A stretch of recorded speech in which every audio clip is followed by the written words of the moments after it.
Fala galera, eu sou Heraldo Luiz e essa é mais uma aula do canal Analítica Sem Dúvidas. Pessoal, continuando com o módulo de preparo de amostras, hoje quero falar para vocês um pouco sobre a extração com fluido supercrítico, ou do inglês Supercritical Fluid Extraction, ou SFE. Então pessoal, já deixem um like no vídeo, se inscrevam no canal, ativem as notificações e espero que vocês gostem dessa aula. Sempre lembrando, pessoal, preparo de amostra pode consumir até 60% do tempo de uma análise e introduzir até 30% de erro no resultado final da minha determinação.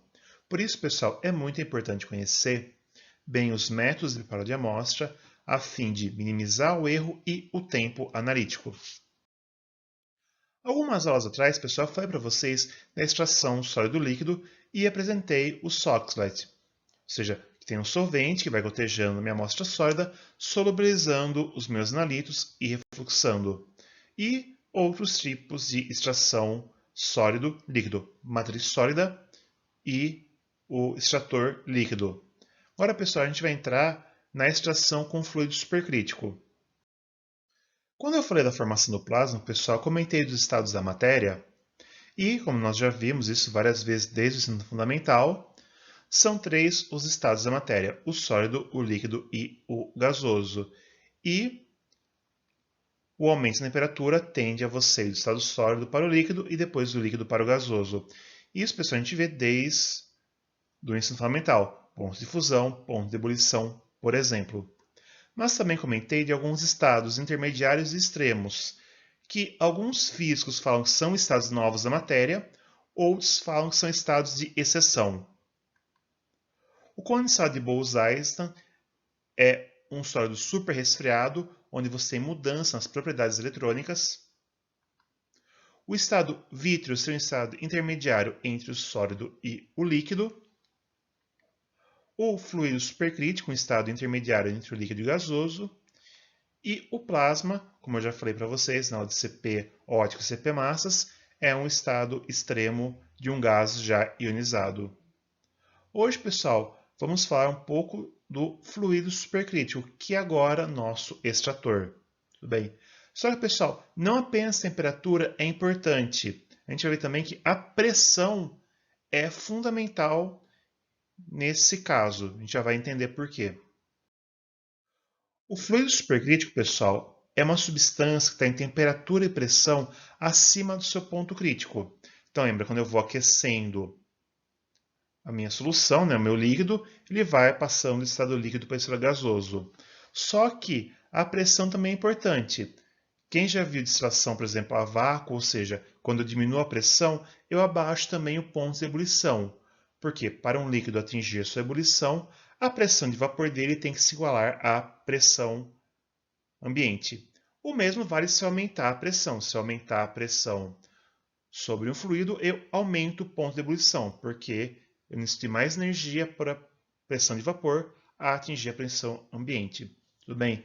Só que em um dado momento, que é chamado de ponto supercrítico, isso se rompe. Então tem uma temperatura tal que esse comportamento de transição gasoso-líquido para de funcionar. Ele começa a ter um outro comportamento. Por isso fala, é um estado intermediário, ou se fala que é estado de exceção, porque você precisa de uma temperatura acima do ponto de ebulição desse fluido e ao mesmo tempo uma pressão elevada para atingir esse ponto crítico.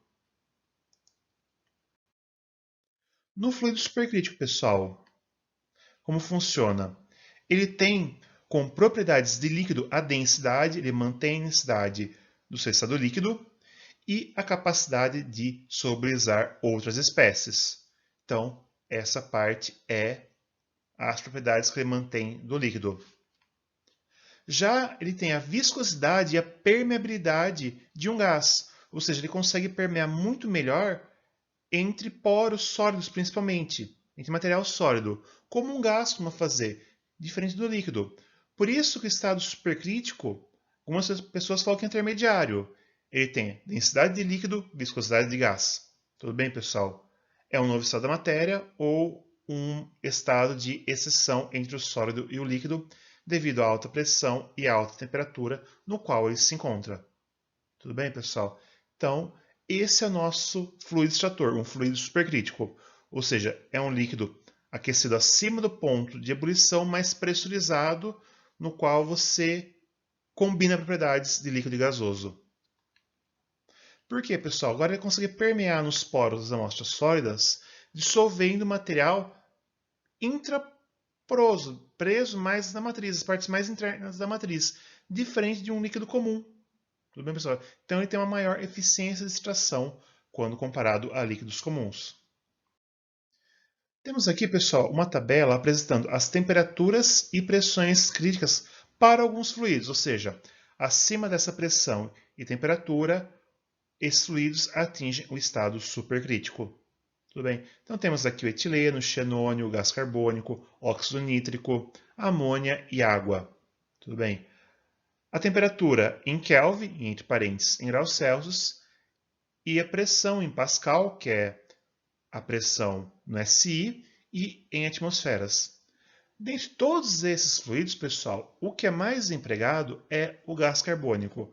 O CO2 supercrítico é muito utilizado, tanto para extração como também para cromatografia. Ele é usado como fase móvel muitas vezes. Tudo bem? Porque ele tem uma temperatura de 31 graus Celsius, ou seja, uma temperatura próxima ao ambiente, e uma pressão não tão elevada. Tudo bem aí, ó. 73,03 atmosferas. Não é uma pressão tão alta se você for parar para pensar. Tudo bem? Em segundo lugar, o mais utilizado é a água, mas olha a temperatura e a pressão supercrítica da água. É muito mais elevada. Tudo bem, pessoal? E o CO2 tem outras vantagens. Ele possui uma baixa toxicidade. Mas espera aí, uma atmosfera saturada de CO2 pode dar problema de asfixia. Sim, pessoal, mas ainda assim a toxicidade dele é baixa quando comparada a tolueno, benzeno, clorofórmio, éter de clorometano, tetraclorocarbono. Tudo bem? Ele não é inflamável. Aliás, ele é usado para extinguir incêndios, né? Existem extintores de CO2. Ele tem um baixo custo, pessoal, porque ele é muitas vezes obtido industrialmente como subproduto de processo de queima na indústria petrolífera, uma indústria de fermentação. Então, é um subproduto que é capturado e purificado. Tudo bem, pessoal? Então, ele tem um baixo custo, ele é um subproduto de muitos processos industriais. Ele é ambientalmente compatível. Bom, mas peraí, e o efeito estufa? Sim, ele tem efeito estufa, pessoal. Só que o efeito que ele causa, comparado à toxicidade, à ecotoxicidade, no caso, de tolueno, benzeno, tetracloreto de carbono, clorofórmio, clorometano, ainda é inferior. E ele pode ser reciclado também, que é a próxima vantagem dele. Algumas plantas de extração com fluido supercrítico já têm capacidade de recuperar esse gás e reutilizá-lo. Além de tudo, como eu já mostrei, as condições supercríticas deles são fáceis de atingir. Não é uma pressão tão alta, nem uma temperatura tão alta. Tipo, 31 graus estava, agora aqui em Campinas, à tarde, estava essa temperatura. Tudo bem?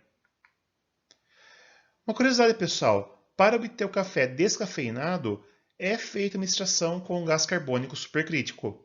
Então, ele é muito utilizado já na indústria. Tem outros processos, mas para quem gosta de tomar café, como eu, mas devido à cafeína por problemas cardíacos não pode tomar café normal, o café descafeinado é feito usando CO2 supercrítico. Temos aqui, pessoal, o esquema de uma extração com fluido supercrítico. Então, temos aqui um cilindro de CO2, uma série de válvulas que vão transportar, pressurizar o gás. Aqui realmente tem um recipiente de extração, no qual é pressurizado e aquecido acima da pressão e temperatura supercrítica. Tem vários reguladores. Então, o extrato vem para um segundo frasco, aqui um segundo reservatório, e o CO2 evaporado. Bem, como provavelmente aqui minha solução, né, a minha matriz é um sólido, e aqui vai ficar um líquido de baixa pressão ou um sólido, resíduo sólido, ou um líquido de baixa pressão de vapor, ou seja, pouco volátil, é mais ou menos o que o CO2 extrai, então esse CO2 vai ser muito puro quando evaporar. Não vai arrastar quase contaminação. Então, em alguns casos, ele pode ser reciclado, ele pode ser repressurizado e retornar, tudo bem? Obviamente, se tiver muito componente de alta pressão de vapor, desculpa, ou seja, muito volátil, pode ser na contaminação, mas daí não vai ficar no meio extrato, né, pessoal? Então, é mais para substâncias pouco voláteis, líquidas ou até mesmo sólidas. Tudo bem? Aqui, pessoal, temos uma imagem de uma planta de extração usando CO2 supercrítico. Essa planta, pessoal, é laboratorial, não é industrial. Ou seja, é para pequena escala. Pessoal, eu nunca trabalhei com uma planta dessas. Desculpa se eu falar besteira aqui. Se você está trabalhando com extração supercrítico, com fluido supercrítico, e eu falar alguma besteira aqui, perdão, deixa nos comentários. Ah, Heraldo, eu já trabalhei com essa planta e você errou em tal ponto. Mas notem, tem vários tanques aqui. Um desses tanques deve ser o tanque de extração, o outro de evaporação, o outro que unifica o CO2. Tudo bem, pessoal? Notem muitos reguladores. E como eu falei, já é comprado. As empresas já vendem essas plantas montadas para extração, novamente, em laboratório. Baixa escala, não é planta industrial, tá, pessoal? Então, mas, como eu falei, o gás carbônico é o fluido mais empregado, o gás carbono supercrítico. O segundo mais empregado, pessoal, é a água, mas o ponto supercrítico da água é muito superior ao do gás carbônico. Então, temperaturas e pressões muito mais elevadas. Tudo bem? A água também tem impacto ambiental, mas o CO2 é o preferido. Essa então, pessoal, foi a aula de hoje. Por favor, pessoal, se inscreva no canal, deixe like no vídeo, ativem as notificações, compartilhe esse vídeo na rede social de vocês, ajuda bastante o canal a continuar crescendo e para vocês não custa nada. Confiram, pessoal, outros vídeos que eu estou deixando aqui no card final, para caso tenha dúvidas em outros assuntos. Siga o canal, pessoal, nas redes sociais, Facebook, Twitter e Instagram, lembrando que eu sou mais ativo no Instagram. Dúvidas, pessoal, podem ser ou deixadas aqui nos comentários, estão abertos a isso, ou enviadas por e-mail, no e-mail que é semduvidas@gmail.com, ou até mesmo através das redes sociais. É tudo por hoje, pessoal. Espero ver vocês na próxima. Até lá, valeu, tchau.